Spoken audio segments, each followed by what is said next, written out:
Okay. And we are also recording. Let me get this going. All right. I'm gonna let everyone know.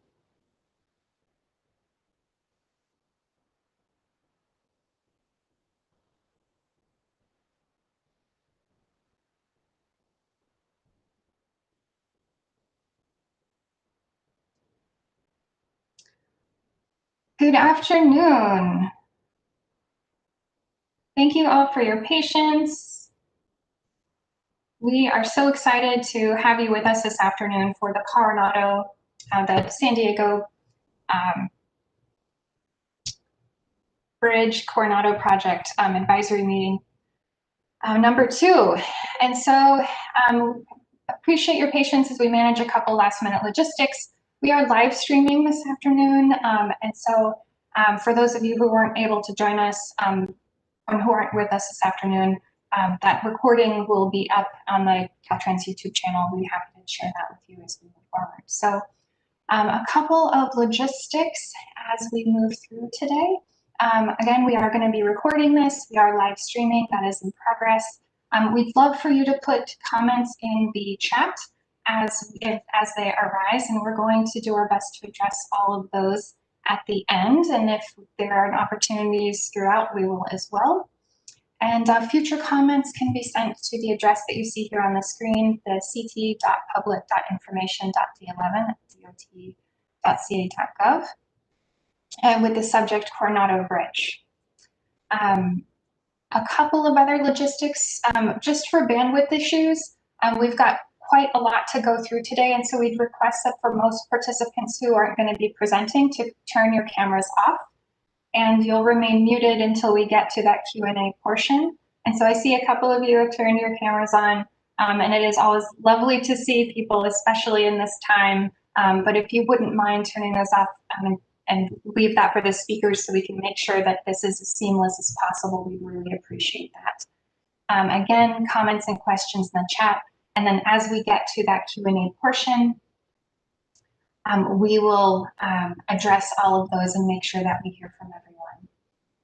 And a little bit as we move forward, our time today is going to be talking just a little bit about some milestones that in the journey to date as we've made this journey all together, a little bit from our colleague Stan Collins on prevention, and then we're going to open it up to the Caltrans team members to give us more information on environmental process, bridge structure, maintenance operations, preliminary engineering, and then we'll close out with a review of the schedule, next steps, and discussion and Q&A.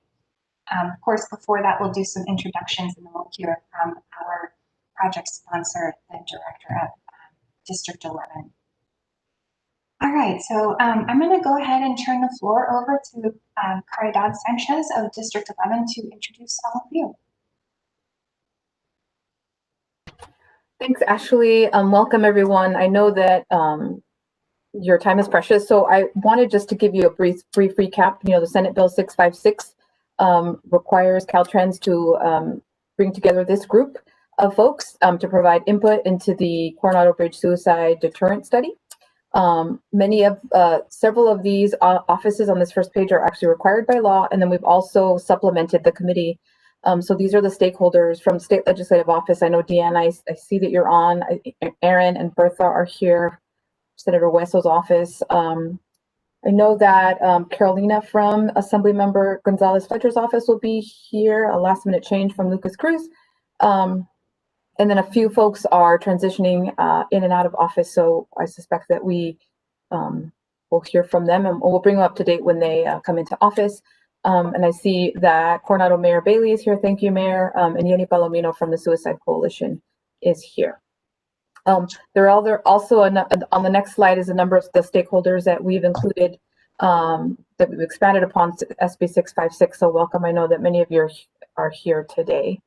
So and that includes the Coast Guard, the U.S. Navy, the Highway Patrol, the Coronado PD, San Diego PD, which I'm not quite sure they were able to join us today, San Diego Harbor Police, Coronado Fire, San Diego Fire Rescue, the Coastal Commission. I know Kanani Leslie is on, and Amy Hayes from Save Our Heritage Organization. And I haven't seen Dr. Liebert, but I know from UCSD Health, and then residents of San Diego and Coronado. Both of you are on and joining us today. Thank you, Raquel and Rhonda. Come.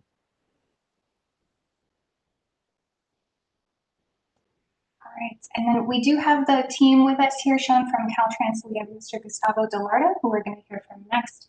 Ross Cather, the District Division Chief of Design. Bruce April, similarly from Environmental. Caridad, who you have all met. Sam Lee from Environmental. Wendy Dandino, our Project Engineer. And of course, Chuck Gray from Project Management. We're also joined by Joseph from Public Affairs. And I myself, of course, I always forget to introduce myself. I'm Ashley Carson from BMS. We've been thrilled to work with this team. I'm joined by my colleague, Ashley Hauser, and our IT person, Casey Cloyd. And we have Stan Collins with us again, like we did last time. All right, Mr. Delarda, please take it away, sir. Thank you, Ashley. Good afternoon, everyone. And thank you for joining us today for our second meeting of the San Diego Coronado Bay Bridge Advisory Committee meeting. We appreciate your time, and our team is ready to provide you with the most up-to-date information on how the Coronado Bridge Suicide Deterrent project is progressing. This is a very complex project, and from the start, about 4 years ago when we started this project, we told everyone that it's going to take about 10 years to build a project like this one. And we're 4 years into the project, and with your support, we will be able to continue to advance it, even in its complexity. Let me acknowledge that because of the complexity and the duration of this time, we hear some people in our community, they let us know loud and clear that they feel that we're not working fast enough to make this project happen. But hopefully after today's presentation, you will understand and feel that our team continues to be laser focused on delivering the environmental document and engineering studies that are needed for this project to be able to gain regulatory approval and move into the construction arena. Because as a matter of state and federal law, we have to study all the possible environmental, historical, biological, and visual impacts that may be created by a suicide deterrent on the bridge. We also have to look at operations and maintenance of the bridge, and we have to conduct studies that will ensure that we can continue the safety of the drivers and preserve the bridge in good condition as part of our transportation system. So you have my commitment and the team's commitment in the fact that we're going to work as hard as we can and as fast as we can to get this done. I mentioned at our last meeting that this project is not like any other project that we work on, and it means a lot more. It means a lot more to us, and it means a lot more to the community. We know that that is a small but very important piece in a county-wide strategy to prevent suicide. And that's our inspiration to move forward for this collective goal. I also want to address some concerns that we heard from the community regarding the separate project on the bridge that is being spearheaded and sponsored by the Port of San Diego. As you know, last week, the Port of San Diego conducted a visual simulation of a lightning project for the bridge. And we heard from many of you, and we heard this, I think, also at the last meeting, that there are some concerns about that project and how that project may interfere with this project. And let me assure you that we've been in communications with the port, and the port project will have to follow the same state and federal laws as this project does. And the port is very aware about our suicide prevention project, and they're committed to making sure that their project and this project can coexist, and they will not interfere with each other. So let me just wrap up by thanking you again, thanking all of you for being here. And I will be here for the rest of the call in case there are any questions. I think the questions we will be answering at the end, but I will hang around until that time if there are any questions for me. So thank you again. Thank you so much. All right. So just to kind of refresh our memories a little bit. So this has been quite the journey. We've come a long way, and we know we still have a long way to go. But as a quick refresher on milestones, the feasibility study that was submitted May 2018, and so that was one of the first things that really catapulted this project. Many of us came together in the district office in April of 2019 to do a summit where we had Stan and many of the folks on this team with us that day as well. And then we pivoted to do this kind of the first advisory committee meeting online, and that was in May 2020. And the scoping meeting for the project was held in June, just a couple months later. And then here we are for this advisory committee meeting number 2. Chuck will get into a little bit more of the dates and some these other things as he walks through preliminary engineering and the schedule. But we wanted to go ahead and just kind of remind everyone some of the events that have led to where we are today. And now I'd like to turn the floor over to Stan Collins.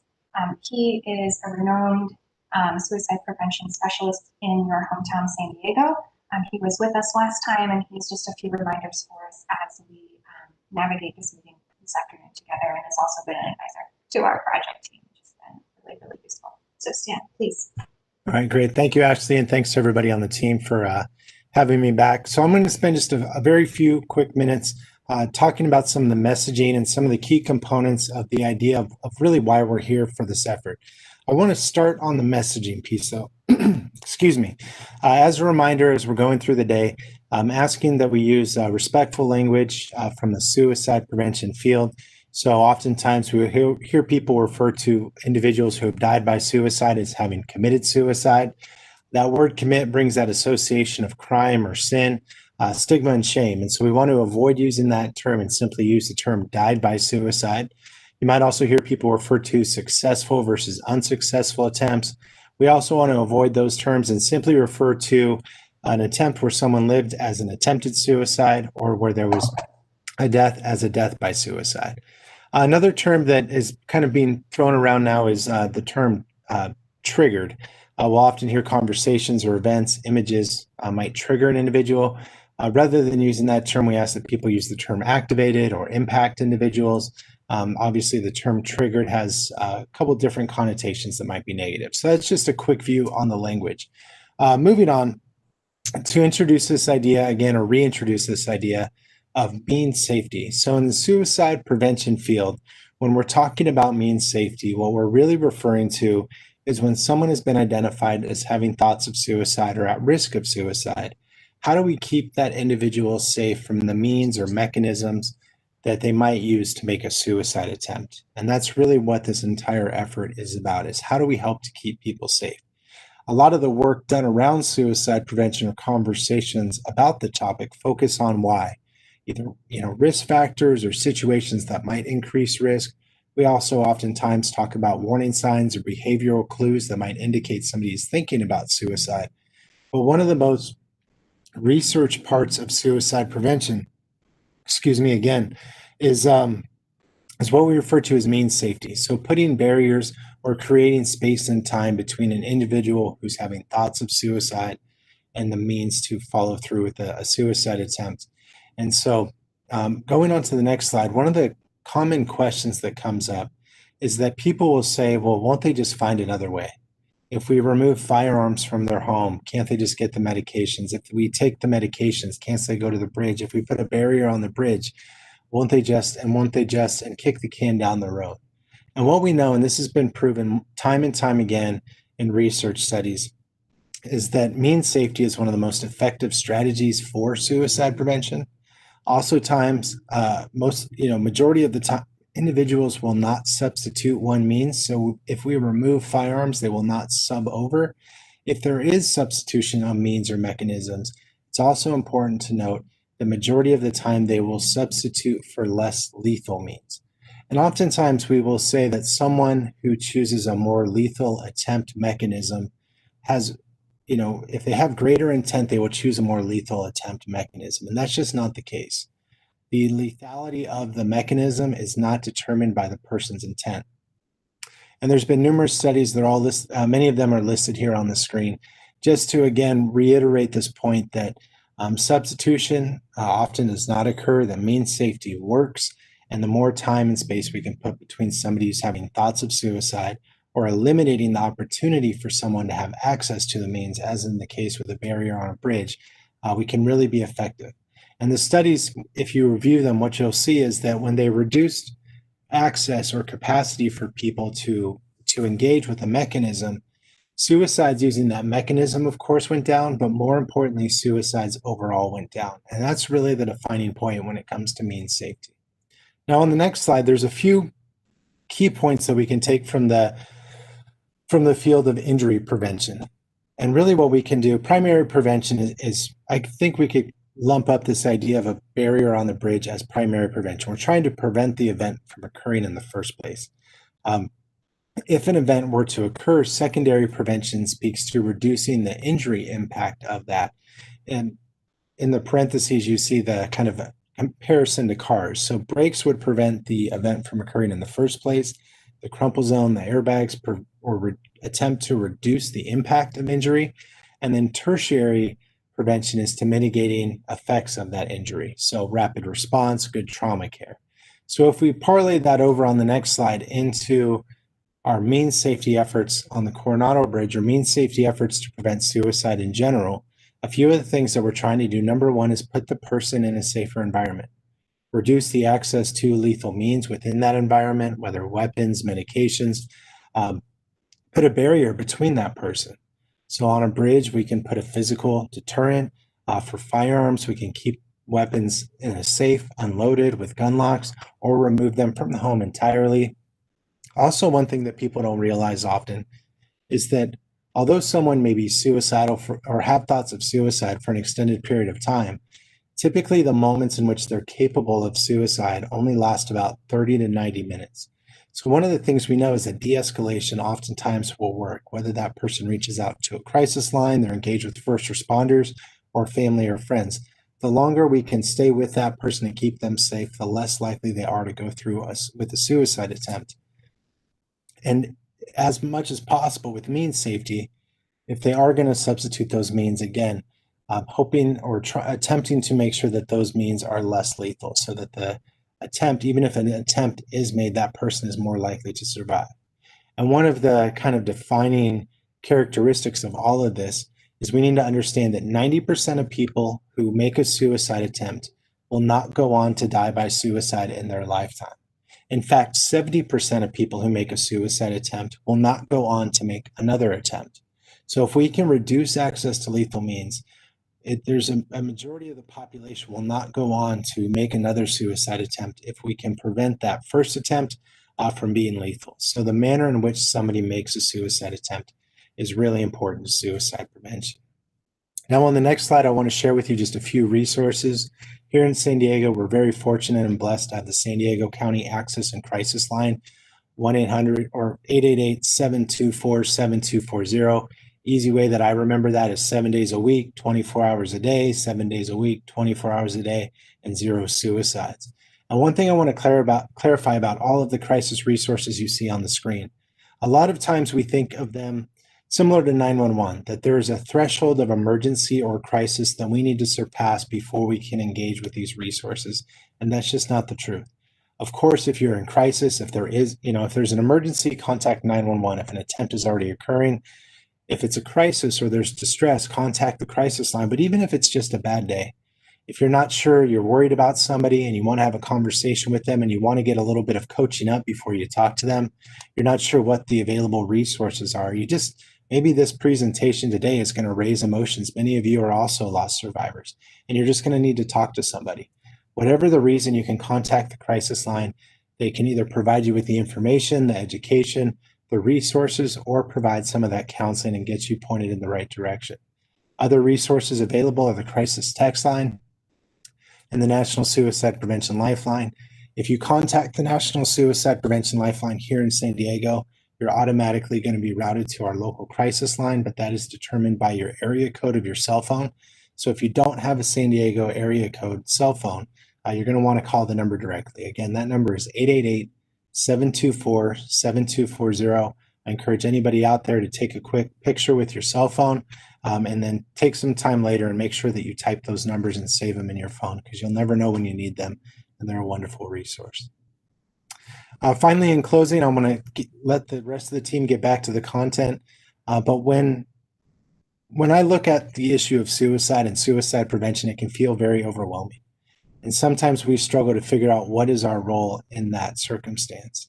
And although, there's hope that everything works out, that our projects, not just along the bridge, but our other suicide prevention projects continue to move forward.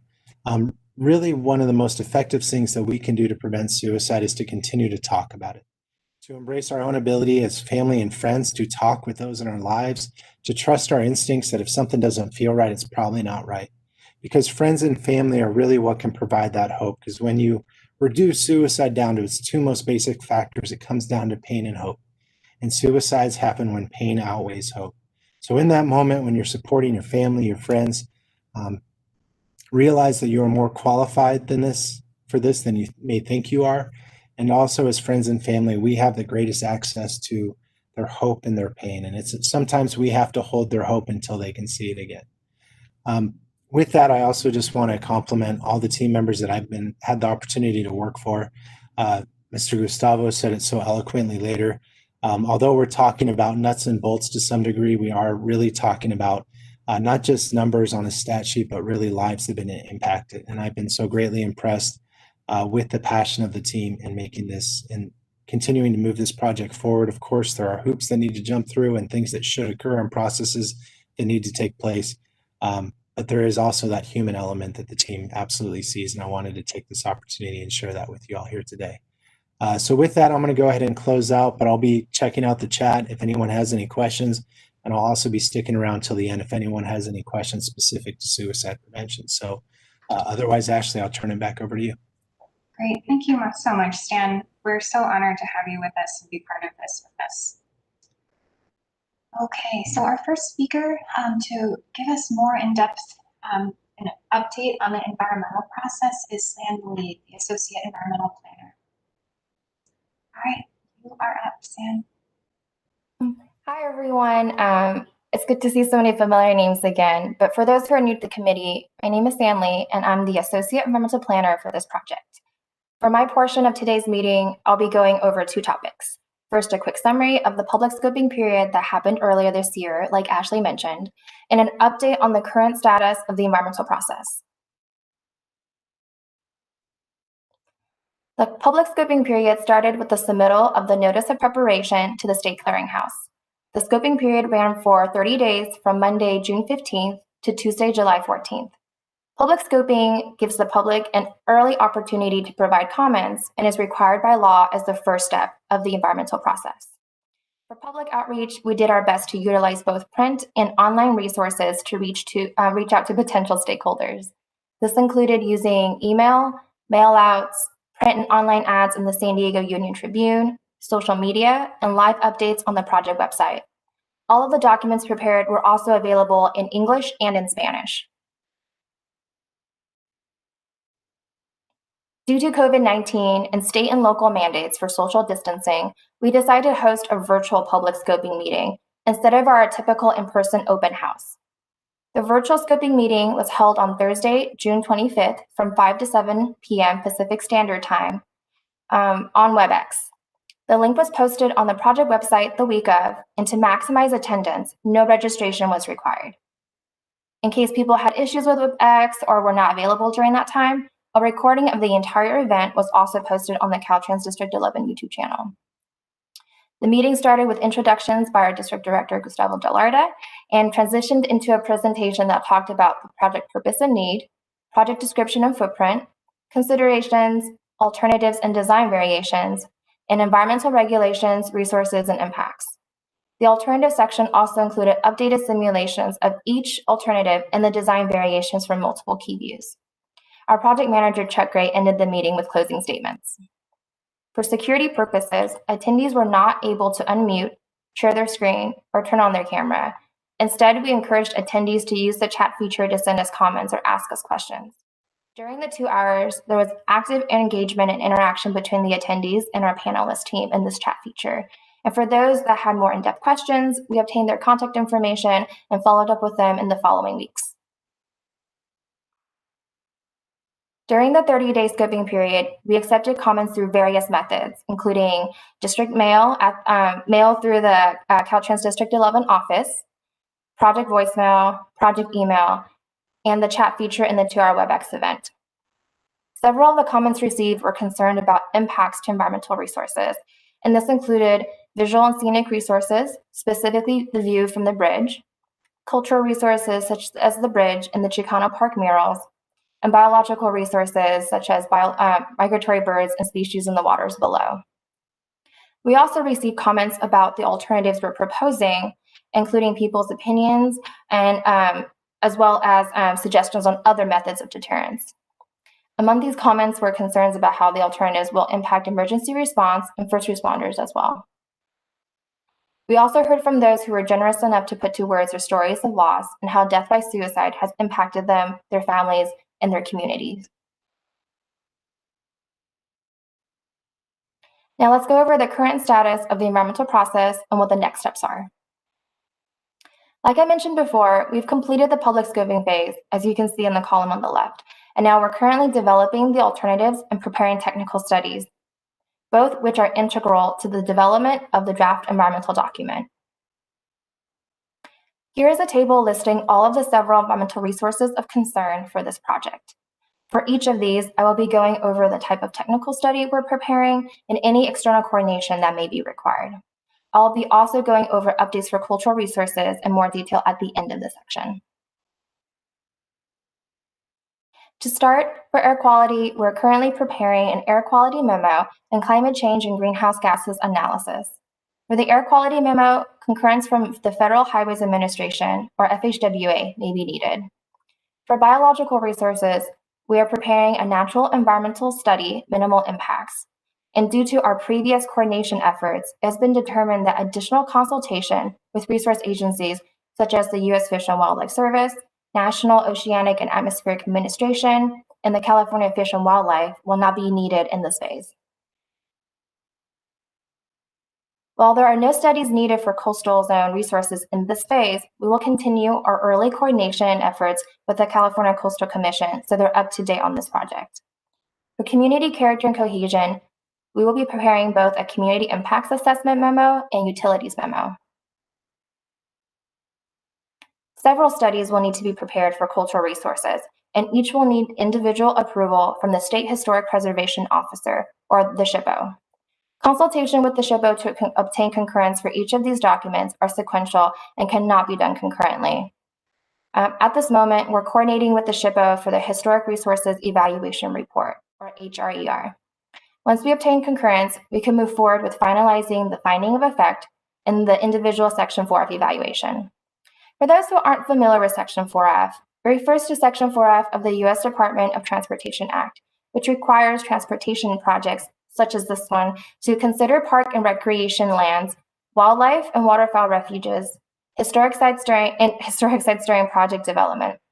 Before the project can be approved, the lead agency must determine that there are no prudent or feasible alternatives that avoid impacting these properties and that all possible planning to minimize harm to these properties were analyzed. If the project has an adverse effect on cultural resources, we will prepare a memorandum of agreement after the preferred alternative has been selected, and if this is needed, it will also have to go to SHPO for concurrence. For both hazardous waste, noise, traffic, and transportation, we will be preparing an individual memo for each of those topics. For coordination, if hazardous waste or materials are discovered in the future, coordination with the Air Pollution Control District, California Department of Toxic Substances Control, and the City of San Diego will be needed.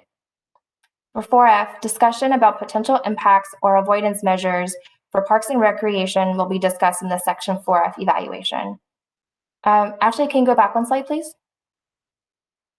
Thank you. Like I was saying, for Section 4F, there are recreational lands in the area, and those are considered a Section 4F property. If there are impacts to parks and recreational properties, including bicycle facilities, then coordination with the City of San Diego and SANDAG may be needed. Next slide. Thank you. For visual resources, we're currently updating the SIMs from the scoping presentation with the latest preliminary engineering, which Chuck will go into more information in his slides. The SIMs will be included in both the visual impact assessment and the draft environmental document. Lastly, we will be preparing a stormwater data report to address concerns about water quality. This is part of the National Pollution Discharge Elimination System, or NPDES, and these are requirements set by the Regional Water Quality Control Board. As you can see, we have identified several environmental resources of concern in this area that we have to analyze and prepare technical studies for. Now I would like to focus on cultural resources, why it is so important, and how it is a critical path for the environmental process of this project. Of the many environmental resources of concern, like I previously stated, that we're studying, the most complex and analysis intensive to this project is cultural resources. So to start, what are cultural resources? Cultural resources are tangible remains of past human activity and history. These tangible remains include buildings, structures, archaeological sites, and objects. Cultural resources are non-renewable, and significant impacts to these resources are considered equivalent to the destruction of our past. That is why there are several laws and regulations that manage and protect these important resources, including Section 106 of the National Historic Preservation Act, Section 4F, like I previously mentioned, because historic sites is considered a historic sites are considered a Section 4F resource, the California Environmental Quality Act, or CEQA, and the California Public Resources Code 5024. Caltrans, as the lead agency, is required to first identify potential cultural resources within the set boundaries, second, evaluate resource significance and potential impacts, and if needed, then propose mitigation for adverse effects. Each of these steps must be completed before moving on to the next, and each step requires careful deliberation since each step builds a foundation for the next. The documents prepared each step must also be submitted to the SHPO for concurrence, and submittals and concurrences must be sequential and cannot be done concurrently. We are currently at phase 2 of this process. We've come a long way to this point, and although it hasn't been concurred by the SHPO just yet, I would like to share some new information from the evaluation with everyone here. This information is preliminary and subject to change. So we all know the bridge is historic, but it is also part of a larger historic district. The boundaries and components of this historic district were not previously defined until now, and this district now contains 3 components: the San Diego Coronado Bay Bridge, as you can see in the blue area, the toll plaza, including the winged canopy and administration building in the red area, and the east approach connectors, which includes Interstate 5, State Route 75 interchange, on and off ramps in the green area. Next slide, please. The evaluation also determined the character-defining features for each of the areas I previously mentioned. Character-defining features are what makes the resource historically significant and how it contributes to history. Identification of these features are a critical part of the environmental and project development process. It's the difference between impacting or not impacting the significance of the resource. This slide includes a few character-defining features of the bridge, and they include bridge finishing paint color, the structural system, viewshed, grade and curve of the roadway, railings, materials, and reinforced concrete. Impacts to these features could create an adverse effect, and it is required by law to investigate all avoidance and minimization measures to avoid an adverse effect to these features. Not included in this slide are the character-defining features for the toll plaza and the east approach connector areas, since we don't anticipate impacting the features of those resources. But like I said previously, this information is all preliminary, it has not been concurred by the SHPO yet, and is subject to change. So our current challenge right now is figuring out how to refine and modify the alternatives in a way that avoid or minimize impacts to these features and other environmental resources of concern, which is required by law. But at the same time, we want to ensure that the alternatives moving forward are feasible, maintainable, do not conflict with current operations, and meet purpose and need. This is a cyclical, time-consuming process that requires constant revision, collaboration of various specialties within Caltrans, careful consideration, and input from our partners and stakeholders. At the end of this process, we should have a reasonable range of alternatives for the environmental document. The draft environmental document we will be preparing is a joint NEPA environmental assessment with a proposed finding of no significant impact, or EA-FONSI, and a CEQA draft environmental impact report, or DEIR. Anticipated schedule for the circulation of this document is fall 2021. The next time we'll be connecting with the public and you all will be during the public review period. During that time, everyone will have an opportunity to review the draft environmental document, attend the public hearing, and submit comments. So I hope to see everyone then. Thank you so much, San. So next up, we have Wendy Dandino, our project engineer. Hi, everyone. Thank you so much.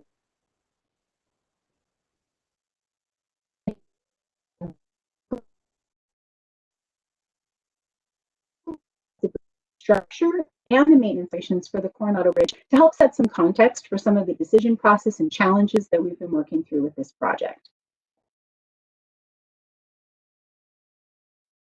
The Coronado Bridge is a very complex and unique structure. Its construction was completed back in 1969, over 50 years ago. So I'm sure that you can imagine that certain design and construction standards, as well as the environmental protection laws, were different at that time. Now, Sam's already done a great job of explaining the complex environmental requirements that we currently need to consider on this project.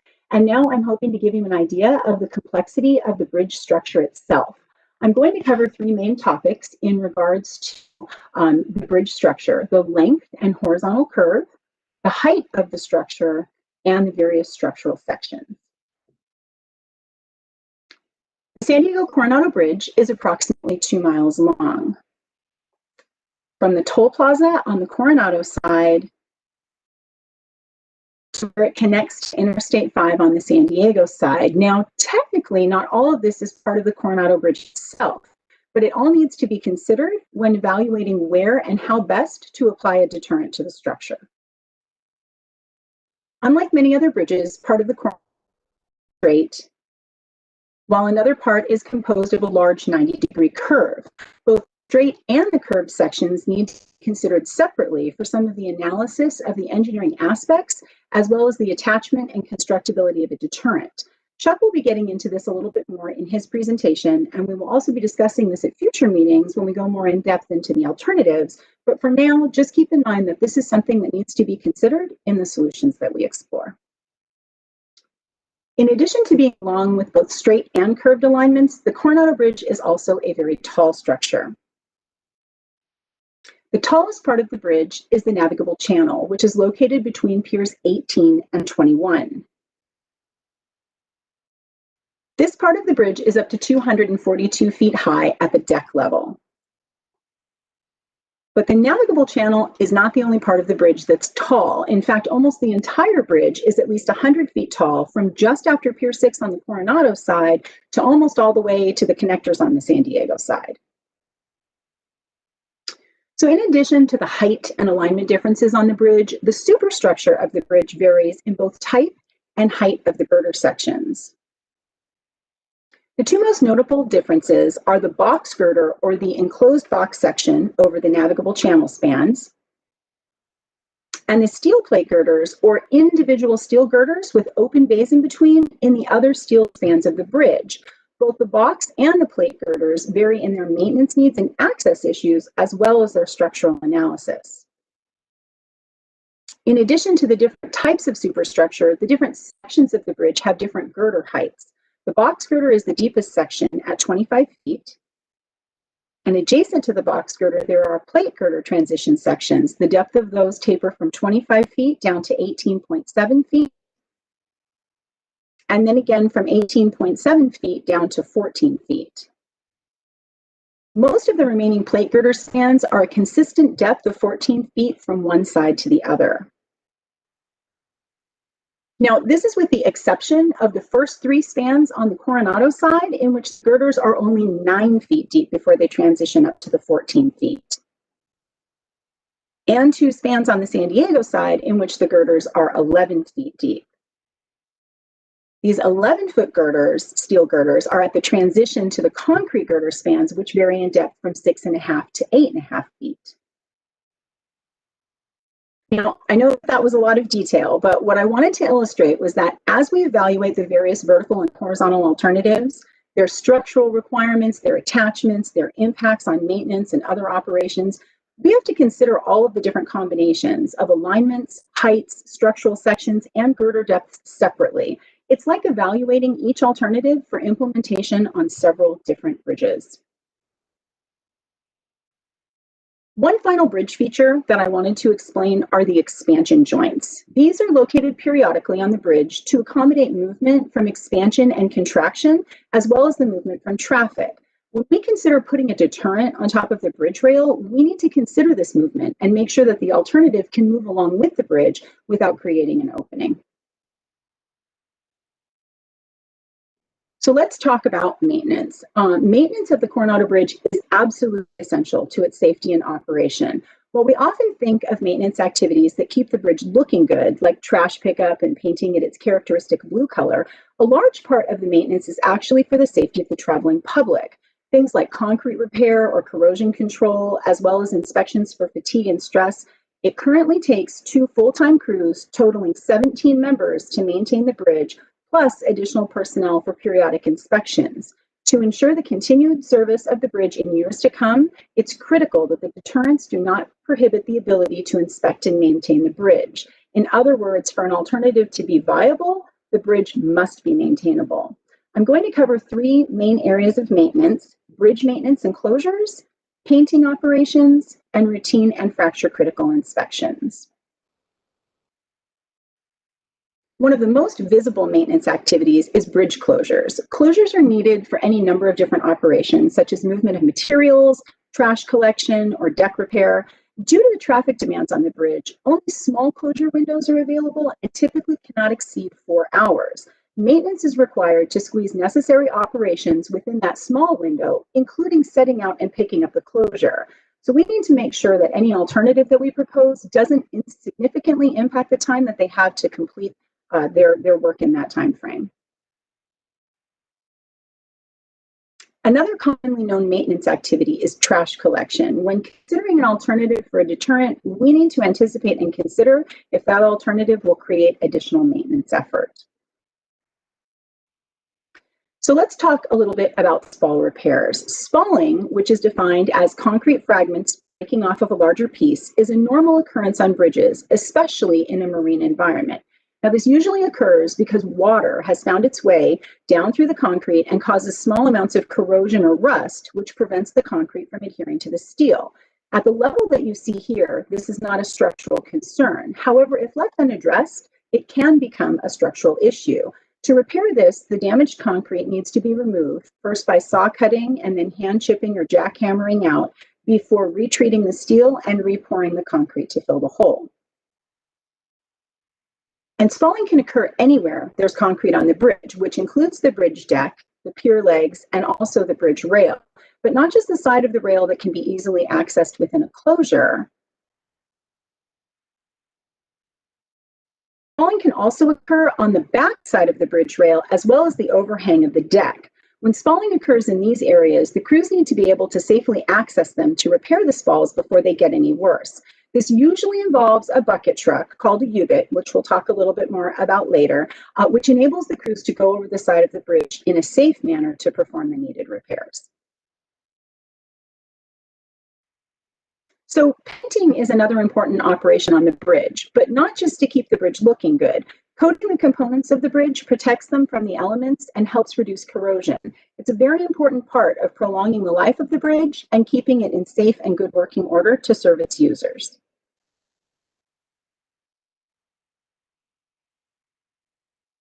Next slide. Thanks. The painting operation used to take place by way of travelers or small mobile platforms within each bridge span that were constructed with the bridge to provide maintenance access.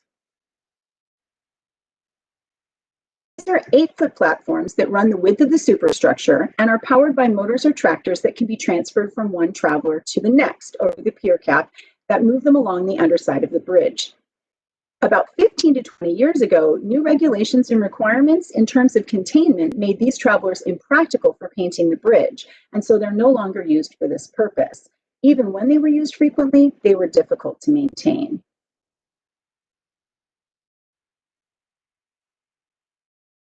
containment requirements, a new method was employed using a larger stationary scaffolding system that covers one entire span of the bridge at a time. Currently, that scaffolding system is called Quick Deck. In this photo, you can see the Quick Deck with the paint containment set up in this area delineated in yellow. And you can also still see the unused travelers within each of the bridge spans. The Quick Deck, once it's set up, provides a large secure platform where equipment can be stored and the various operations can be set up and performed. As I mentioned before, the Quick Deck is placed within one span of the bridge at a time. It's securely connected using cables, clamps, and chains connected both to the bridge girders and the bridge rail on top. The connections to the bridge rail are both by specially designed plates that fit on top of the existing anchor bolts in the bridge rail, as well as hooks around the bridge rail to provide intermittent attachments necessary because of the inconsistent spacing of the anchor bolts. The required paint containment that I mentioned before is also set up using the anchor bolts on the bridge rail.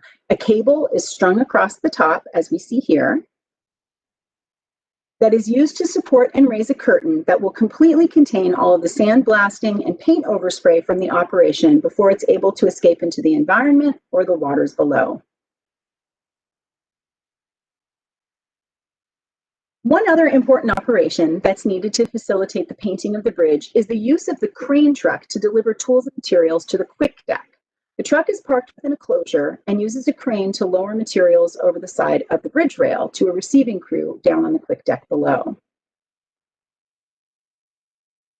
Some of the equipment that needs to be lowered is extremely heavy. In these photos here, we see a generator being lowered that weighs approximately 2,000 pounds. In the case of the heavier equipment, stabilizing legs need to be deployed on the crane truck to help counteract the tipping moment created by the heavy load, and the load needs to be kept as close to the bridge as possible to minimize the moment forces. This means that additional guidance with the use of ropes is often required to keep it from swinging out too far. The last major operation that I want to discuss are the inspections. The Federal Highway Administration requires that bridges be inspected periodically to ensure that they continue to be safe for their users. The two main FHWA publications that outline these requirements are the Bridge Inspector's Reference Manual and the National Bridge Inspection Standards. Because Coronado Bridge is primarily a steel structure, it's required to have both routine inspections and fracture critical inspections. Routine inspections are defined as regularly scheduled inspections consisting of observations and/or measurements needed to determine the physical and functional condition of the bridge to ensure that the structure continues to satisfy present service requirements.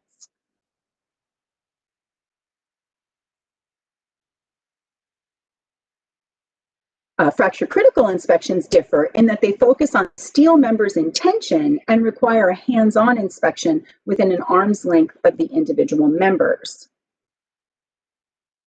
These inspections are extremely important and can't be avoided, as the failure of these members could cause a portion of or the entire bridge to collapse. Per the FHWA requirements, both of these inspections must be completed every 2 years. Currently, there's no built-in access to these various members on the bridge. So to complete these inspections, the structure's maintenance and investigation units use a U-bit truck or under-bridge inspection truck. This is a bucket-style truck with extension arms to provide reach into the deepest areas of the bridge. This is the only access mechanism that they currently have for many areas of the bridge. The U-bit truck works from the bridge deck within a lane closure and lowers the arms over, unfolds the arms over the side to reach into the bridge structure. Because of the folded extension arms, the clearance over the bridge rail is restricted. In addition, for the U-bit to reach all of the areas inside of the bridge, the knuckle between the second and the third arm needs to be able to fit underneath the bridge girder.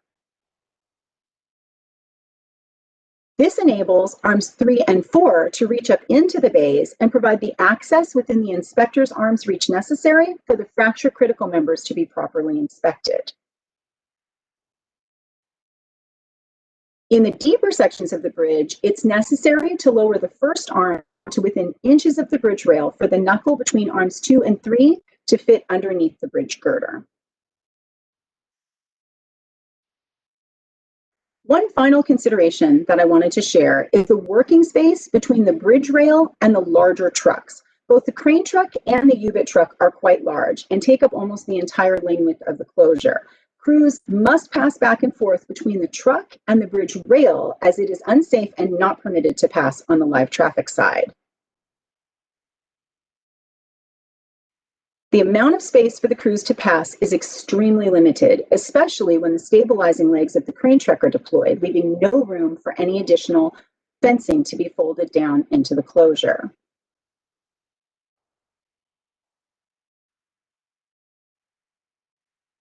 Oops, I'm sorry. So as you can see, there are a lot of extremely important issues to be solved here, but I'm sure you know that the purpose of this project and its intent are also extremely important. Because of this, we have been spending a lot of time with maintenance in this phase to really understand their operations and their needs and brainstorm solutions. Sometimes that means developing new procedures, some of which will result in increased maintenance effort. And sometimes it means developing new infrastructure to be added to the bridge with certain alternatives to substitute the impact of the access that we're impacting. So, but we are finding solutions. So next, Chuck is going to talk about some of the preliminary engineering challenges that we've been working through on this project to move us into the design phase. Thank you.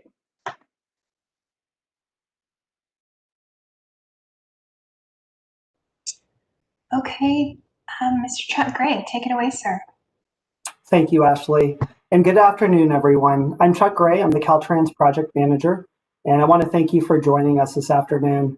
Today, I'll be highlighting some of the preliminary engineering efforts and progress that the project team has made since we last met with you. I must stress, moving from conceptual ideas to preliminary engineering is a big step and is a lot of work.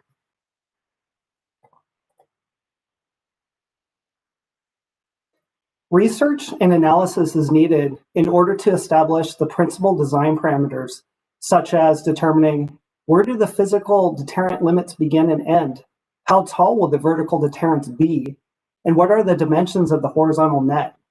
In addition to meeting the purpose and need of the project, as Wendy mentioned, all inspection and maintenance operations must be considered and accounted for in the preliminary engineering. Regarding conflicts, some potential solutions may require additional bridge modifications above and beyond the deterrent system themselves. To make matters more complicated, the bridge superstructure is not uniform between San Diego and Coronado and can be thought of as many different bridges with respect to its structural design. Therefore, identified conflicts and potential solutions vary depending on specific location on the bridge. Furthermore, as part of our environmental studies, we have identified several environmental resources which we must try to avoid impacting or minimize the impacts if we cannot avoid. We must also keep in mind that the existing bridge engineering did not account for the proposed deterrent systems. These systems will place new forces on the bridge.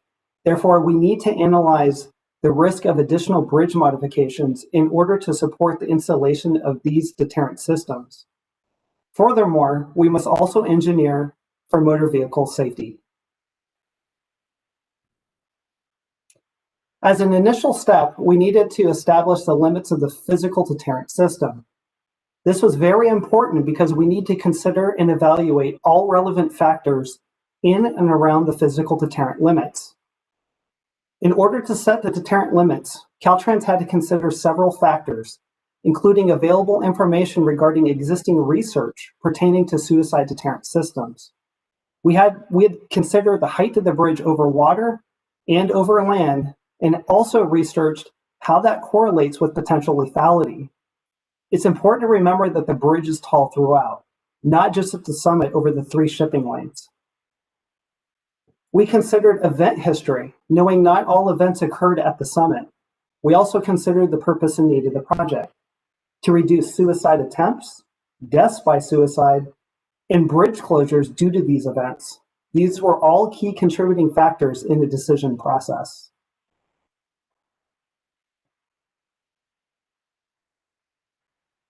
With all of these factors considered, we set the proposed physical deterrent limits as shown in the image. The physical deterrent would be installed between the two yellow lines. On the Coronado side, the physical deterrent would begin end near the beginning of the bridge, and on the San Diego side, the physical deterrent would begin end between Newton Avenue and National Avenue. In addition to establishing the physical deterrent limits, we needed to establish the height of the vertical deterrent. In order to establish the vertical deterrent height, we considered several factors, including available information regarding existing research pertaining to suicide deterrent systems. We concluded that the deterrent height would be measured from the top of the existing concrete barrier in case someone tries to use the existing concrete barrier as a stepping platform. We determined a 7.5 foot tall vertical deterrent measured from the top of the existing barrier will meet the purpose and need of the project. The deterrent height needed to be established early for several reasons.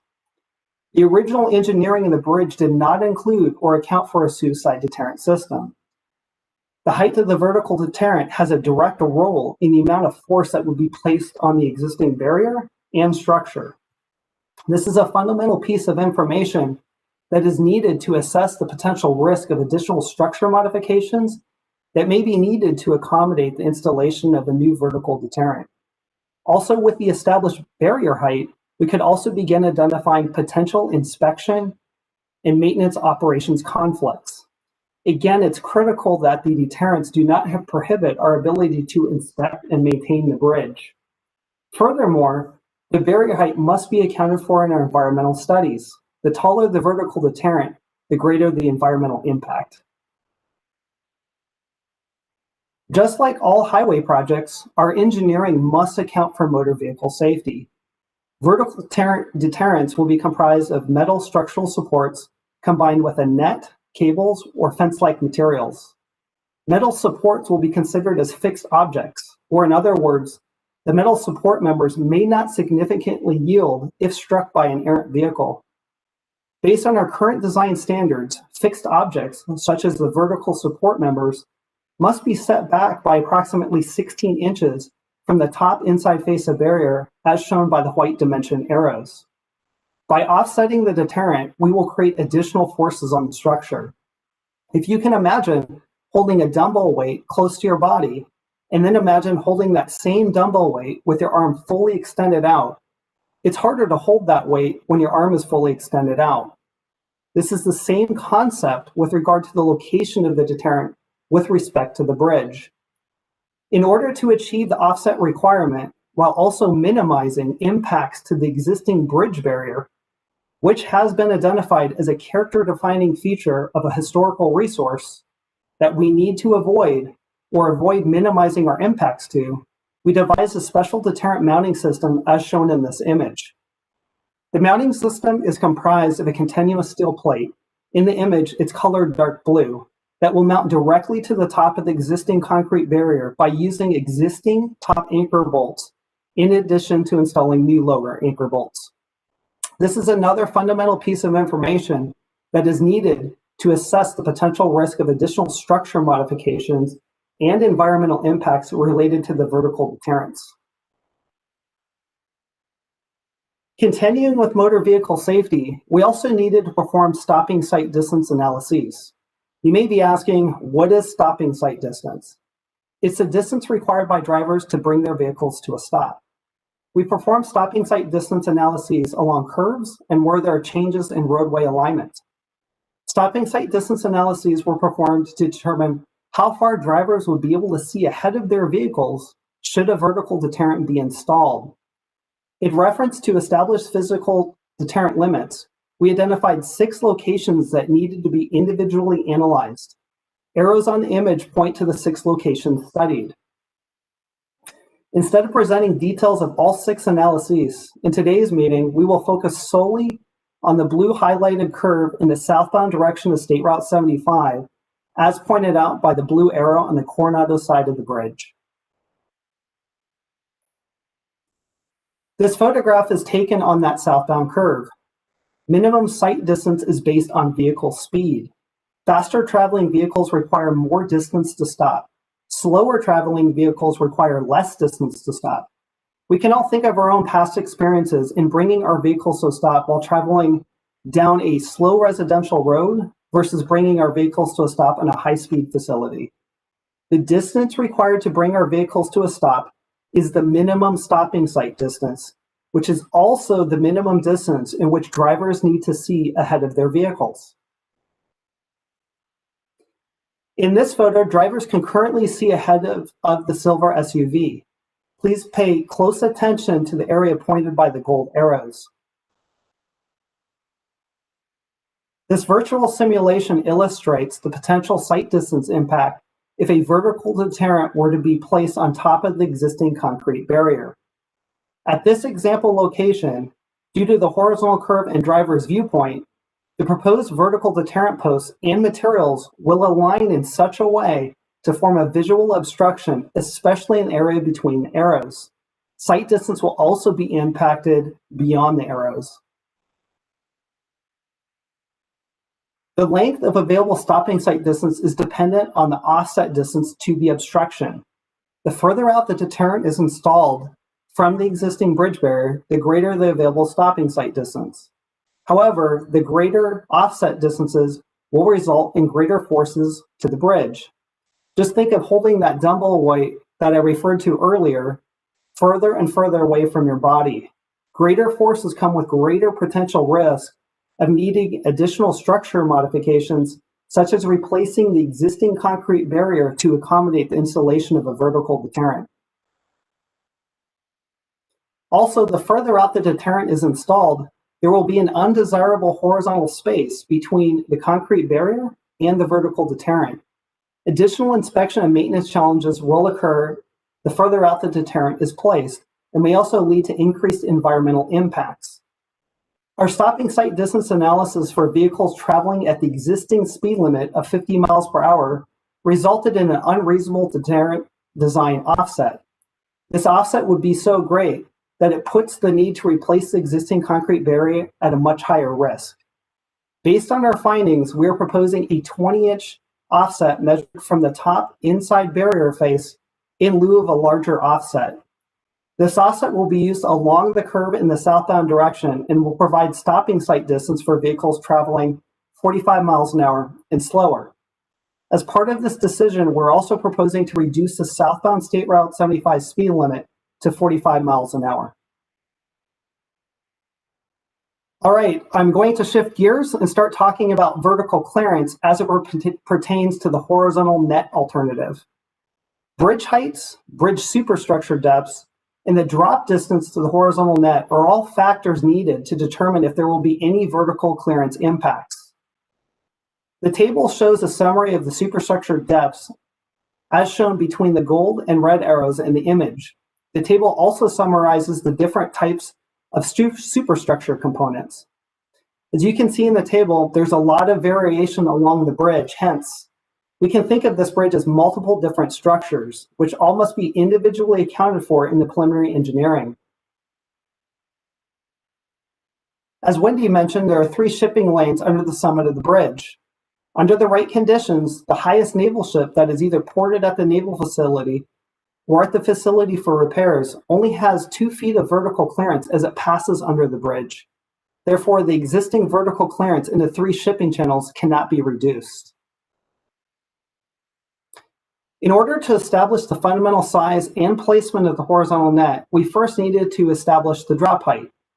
To do this, we considered several factors, including available information regarding existing research pertaining to suicide deterrent systems. From what we've gathered, it's important that the horizontal net drop distance not be too shallow. If the drop distance is too shallow, it may not deter individuals from jumping into the net. Also, the longer the drop distance, the more discouraging the deterrent. However, too long of a drop distance creates additional concerns and issues, such as an undesirable vertical clearance impact and may lead to increased environmental impacts. We concluded the drop distance would be measured from the top of the existing concrete barrier. Based on our findings, we determined a 15 to 20 foot drop height will meet the purpose and need of the project. We've also concluded this would impact the vertical clearance of the bridge within the majority of the established deterrent limits. However, the vertical clearance will not be impacted at the 3 shipping lanes. The second fundamental parameter that we needed to determine was how far out the net would extend beyond the bridge.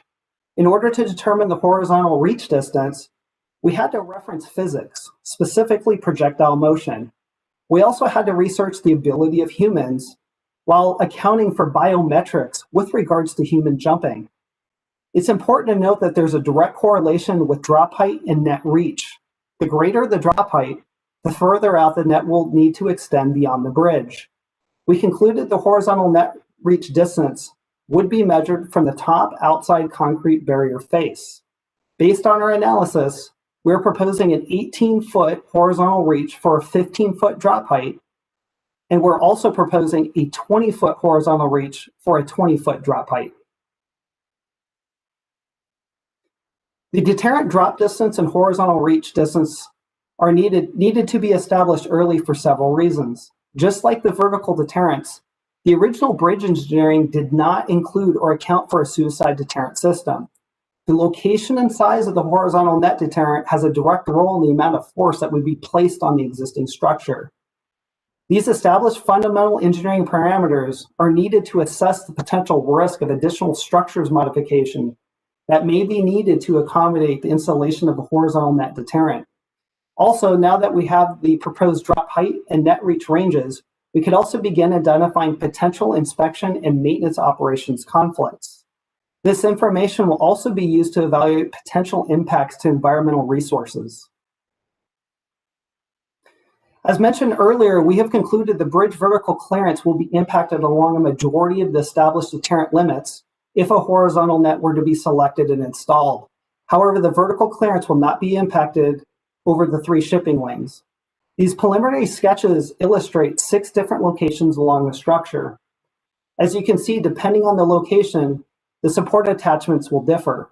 Furthermore, the bridge vertical clearance will be most impacted at the beginning and ending limits where the superstructure is shallow. As Wendy and I mentioned, it's important that inspection and maintenance operations be accounted for in the preliminary engineering. A lot of effort has been put into identifying potential conflicts with the proposed deterrent systems. This is a very complex task due to all the different superstructure depths, different superstructure components, and constraints. Again, it's like we're looking at several bridges, not one. With the established fundamental dimensions and positions of the proposed deterrents, we now have the information we need to identify conflicts with our current equipment and operations. We identified several conflicts where equipment and operations will no longer be able to provide access to certain areas of the bridge. In other words, where the deterrents would act as new obstacles. When looking at these photos, if you visualize an installed vertical or horizontal deterrent system, you can see there will be several conflicts. We're currently exploring and developing solutions to those conflicts. As Wendy mentioned, solutions may involve changes in operational procedures. However, changes in operational procedures may not resolve all conflicts. Therefore, potential solutions may involve additional bridge modifications. Furthermore, we're also evaluating future inspection and maintenance needs regarding the proposed deterrent systems themselves. Just like the existing bridge, we must be able to inspect and maintain the deterrent systems. And ending on that note, that concludes the preliminary engineering portion of the presentation. All right, next I'm going to be talking about the advisory meeting schedule. Our kickoff meeting held earlier this year is in the left column and is stamped as complete. Today's meeting is summarized in the middle column. And the next advisory committee meeting will take place in mid-2021 before the draft environmental document is publicly circulated, known as the public hearing period. During the third advisory committee meeting, we will be able to share updates pertaining to the preliminary engineering as well as the environmental studies. Just as the previous meetings, you will be able to provide input and ask any questions you may have. Looking further ahead, The fourth advisory committee meeting will take place in early 2022 and will occur after the draft environmental document public review period has ended and after we've reviewed and responded to comments received during the public hearing period. This information will then be presented to the advisory committee. It is during the fourth meeting that the advisory committee will be able to provide any last-minute input before Caltrans selects the preferred alternative. Moving to the middle column of the slide, after the fourth advisory committee meeting, Caltrans will select the preferred alternative. Caltrans' selection of the preferred alternative will take into account all public and stakeholder input. That includes input from the advisory committee. The chosen alternative will best meet the project purpose and need while considering economic, operational, maintenance, and environmental factors. After the decision is made, we will share with the advisory committee which alternative was chosen. From there, we will continue working on the environmental document and coordinating with regulatory agencies. After the final environmental document is approved, we will meet with you one last time in the summer of 2022 to discuss next steps. Hopefully by this time, we will have identified future funding to keep this project moving forward. It is at this time the advisory committee service will conclude. So just kind of a quick wrap up, looking at next steps. We will continue working on the alternatives and variations. We will also continue working on the environmental studies and draft environmental document. And we're planning to hold our next advisory committee meeting with you in mid-2021 before the 45-day public hearing period commences.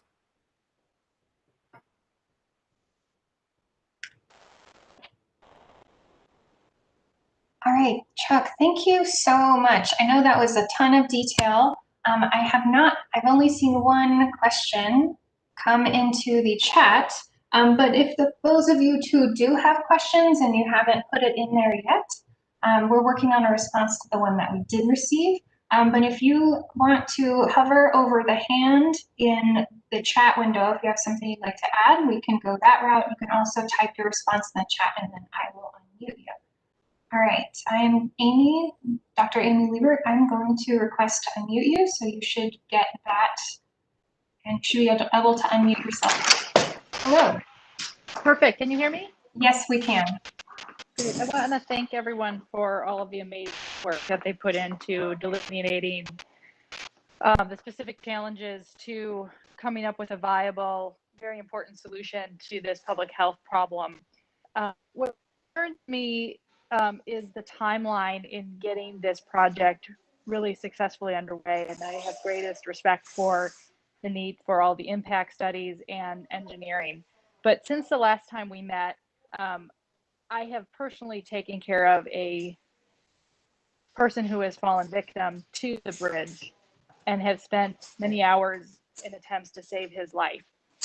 And while I've always been of the utmost importance and encouraging of this project, we cannot lose sight in the administration and the decision making and safety of this system and lose sight of the fact that people are losing their lives despite all the best efforts that medical advancement can do to attempt to save those lives. And so I would just encourage the committee that anything we can do during this process of potentially moving things along or any developments and speeding up that timeline would be of utmost importance.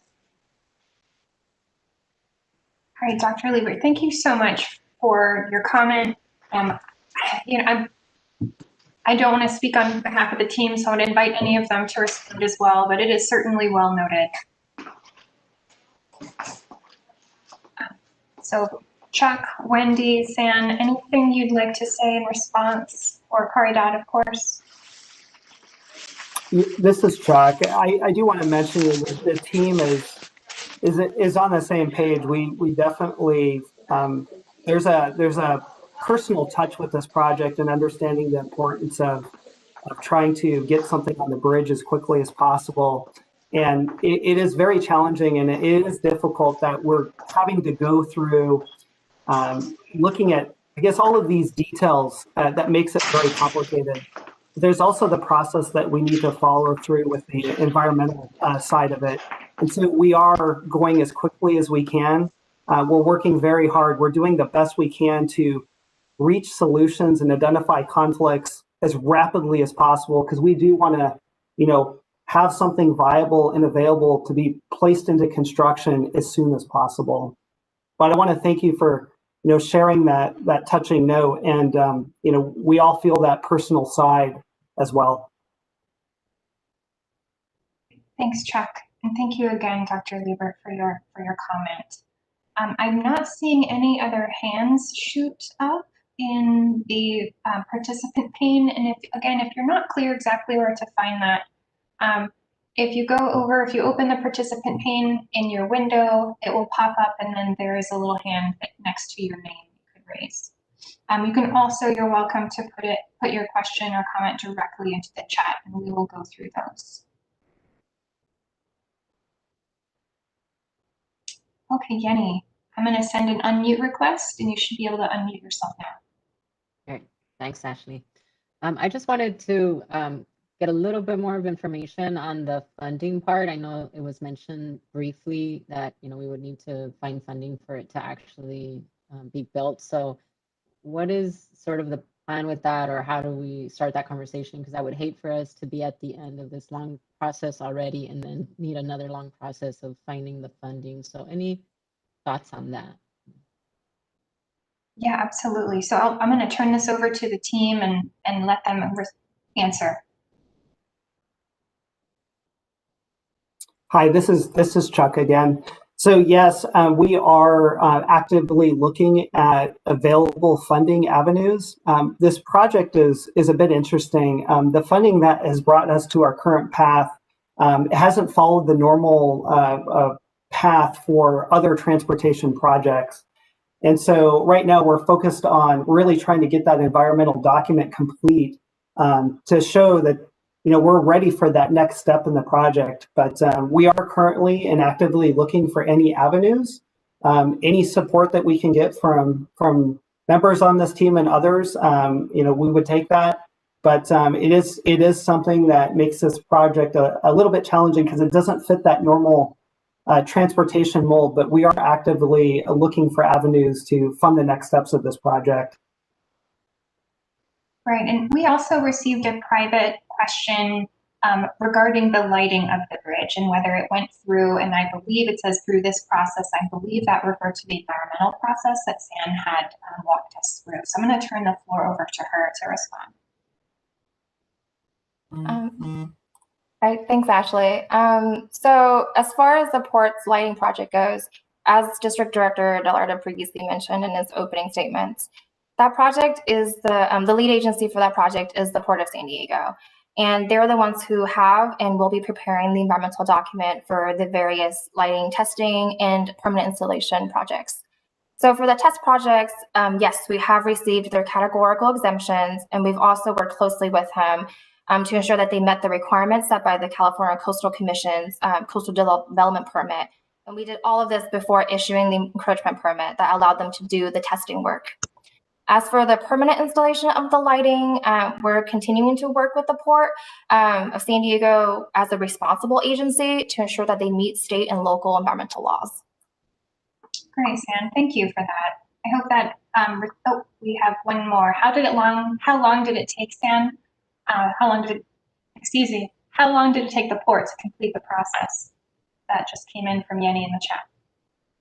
Thanks for that question, Yenny. I'm not sure how long their process is. Like I said, we're not the lead agency, and that's their internal schedule. What we do see is when they're ready, they submit a package to us, the encroachment permit package, and part of that is their categorical exemption and any permits that they had to go through. We make sure that they've followed and have complied with all of the environmental laws before we allow them to start work. As far as the permanent installation, that's their schedule, that's their project. We just try to assist as we can as a responsible agency. Right, and Yenny, I just unmuted you again. So did that answer your questions, or any additional follow-ups that we might want to address? I do have one follow-up to follow up on San, and let me just clarify that the process itself is not finished. It's just started. So if you were to take a look at the port lighting project in comparison to our project, they're at the very initial stages in comparison to where we are in the environmental review process. It's not even there yet. So there's still quite a bit more for them to do. So the process is not really very far along for us to review. It is initial. Thanks, Karida. I appreciate the clarification. So the lighting, the port folks are barely starting their process, and we're more ahead in our process from what I understood Caridad to say. Because what I was wondering was, well, it seems like their process is moving faster because they've already even got lights that they've been trying out. So was there anything that we could sort of lessons learn or find out about what that process, was moving forward? But if you're saying that process is actually less ahead, it's a little bit confusing that they're able to move forward with putting structures on the bridge or I guess I don't know all the details, but it just seems a little bit confusing. But maybe you guys can provide some clarification on that part. And that's it for me after that. Sorry and thanks. I will try, and someone else to jump in, like Ross. It is confusing, but just like we're showed you all the tests that we're doing, environmental, engineering, historical, biological, they also have to do that. They're at the very beginning stages of looking at that. So the testing, and I don't be far for me to understand what the testing actually did. But that's exactly what they're doing now. So in order to get to a place where they could actually talk to us about and all the regulatory agencies to talk about the impacts that project could have, they need to study it. So that's what they're doing. They're studying it to get it to the next stage, if that makes sense. But really that's something that they can explain better. But the best I can tell you is that they're very initial, and you can't make a project without studying it, trying it out. Where does it look like? Where does the bulk go? Where will light go? What does it look like? How do you project? That's the kind of stuff that they're looking at. This is Bruce April, Deputy for Environmental, and Caridad's absolutely right. They're just in a testing phase. They have not attached any permanent structures to the bridge at all. That's what the next phase would be when they determine the feasibility of these lighting systems, and that's what they'll do their environmental document on. So again, this is just a test. They got Coastal Commission approval, things like that, but there's no permanent attachment to the bridge during this test. Right, and Kanani, I just, we saw your comment here, and also I sent an unmute request if you want to elaborate further. Yeah, I think Bruce heard it as well, but they'll have to come back to the commission for a permit to authorize any future project. And again, they are in preliminary stages. I don't think that they have any funding. And when we reviewed their initial project, we want to understand all of the environmental impacts and visual impacts. So this kind of pilot, just 1 week approval, was very preliminary to give the commission a sense of the impacts when they review a future CDP application. But again, I believe that's years away from happening.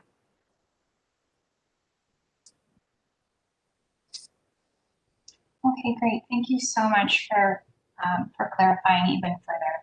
I am not seeing any additional comments. Oh, here is one.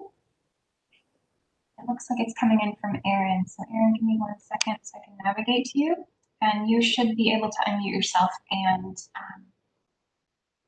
ask your question. I'm not sure if can you hear me right now? Yep, we can. Oh, okay, perfect. I've got my phone on audio and then my computer on the thing. Yeah, so I just keep running notes from all these meetings, and I honestly can't remember particularly what it was said, but I have in my notes that let me pull it up here. That you guys were possibly working with the CTC to fast track environmental permitting statewide as a result of the implementation of AB 1282 in 2018. This would shorten the whole process to 5 years, is what I have in my notes, but I don't know what that is particularly referring to, other than that 1282 generally is meant to speed up transportation projects tied in with SB1.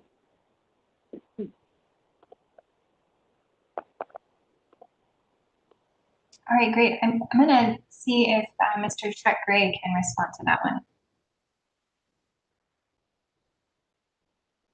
This is Bruce, Environmental. I'll respond to that. That was a question about AB 1282 and the transportation permitting task force that's in process right now. The report was just released last month that discusses a lot of early wins and areas to focus on permitting. Again, it doesn't change any laws. We still have to go through these processes with the regulatory agencies and CEQA and NEPA at this time anyways. But it does allow for early coordination, which we're doing now on this project with coastal commissions here in this forum, and we're working with the other agencies. That's one of the big outcomes of that, is to provide for early coordination. Also provides more funding for those agencies to work on these transportation projects. So a direct correlation is kind of yet to be seen, because the report was just released and we're just in the kind of the implementation phase now, rolling it out to the districts and the resource agency region statewide. Great, Bruce. Thank you so much. So Erin, did that about cover it? Okay, great. Perfect. Thank you in the chat. All right. I don't see any additional hands going up, and I don't see any additional questions in the chat. I do know, though, that we have a few callers, and so they might not necessarily be able to access that. And so I'm going to request an unmute for caller user 6 and see if there's anyone here.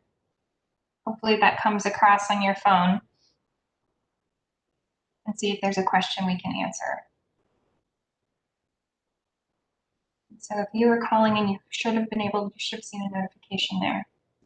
Also going to do the same for caller for user 8. So hopefully we'll be able to get that through. In the meantime, if there is something on your mind and that you want to have the team address, even if it means us doing a little study and getting back to you, please feel free to go ahead and put that in the chat or raise your hand and we'll unmute you and address it.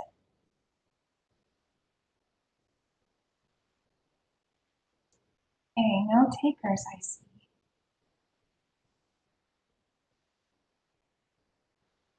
All right, we are definitely here to collect your comments and collect your feedback, so please feel free.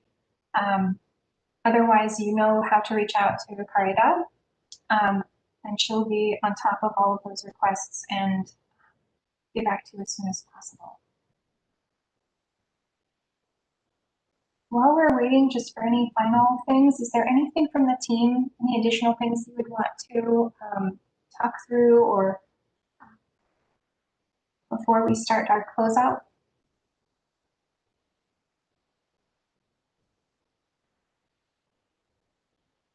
No, nothing. All right. Well, so from our team to yours, we deeply hope that all of you have remained safe and healthy, you, your families, your teams, everyone. We know it's been quite a year for many. Thrilled to say that so far so good, knock on wood, on our side. We've had a couple of scares and a couple people who have become sick, but they have recovered well. So it's, I hope the same for each of you. I've put the suicide resources back up, and Stan, I don't know if you want to take another second to just remind people of these before we start our closeout process.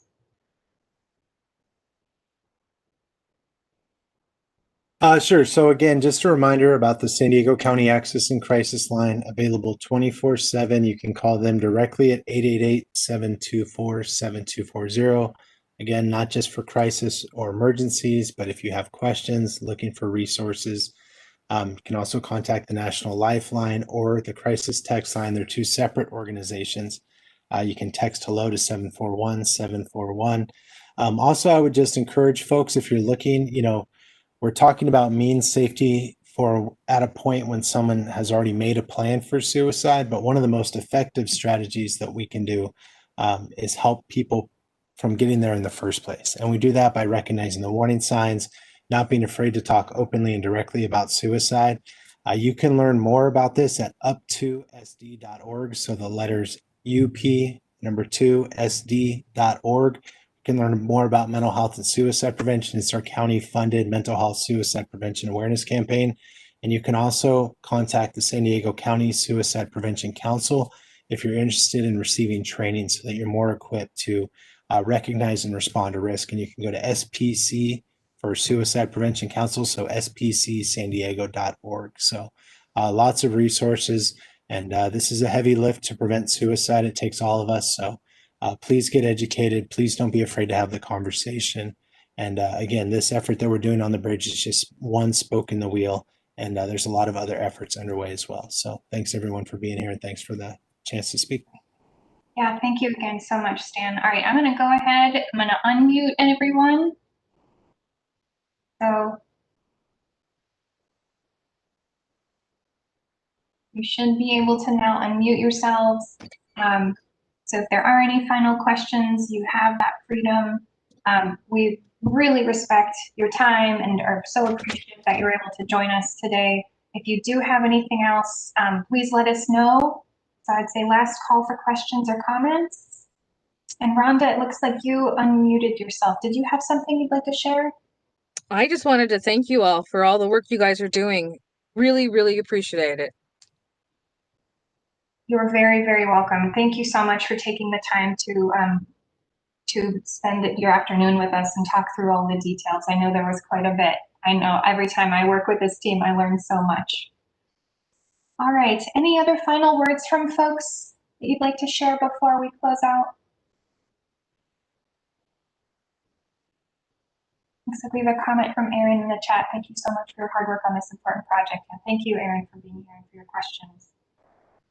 All right, well, if there's nothing else, thank you again for your time. We appreciate all of your comments and questions and being part of this journey with us. And you have the resources here. And if there's nothing else, then we'll let you get back to the rest of your afternoon. All right, be safe, everybody. Take care of yourselves and each other. Thank you, everyone, for being here. Thanks, everybody. We will also send out some links to the recording and all of that. So, and definitely please feel free to take pictures of this information and get it logged in your phone like Stan had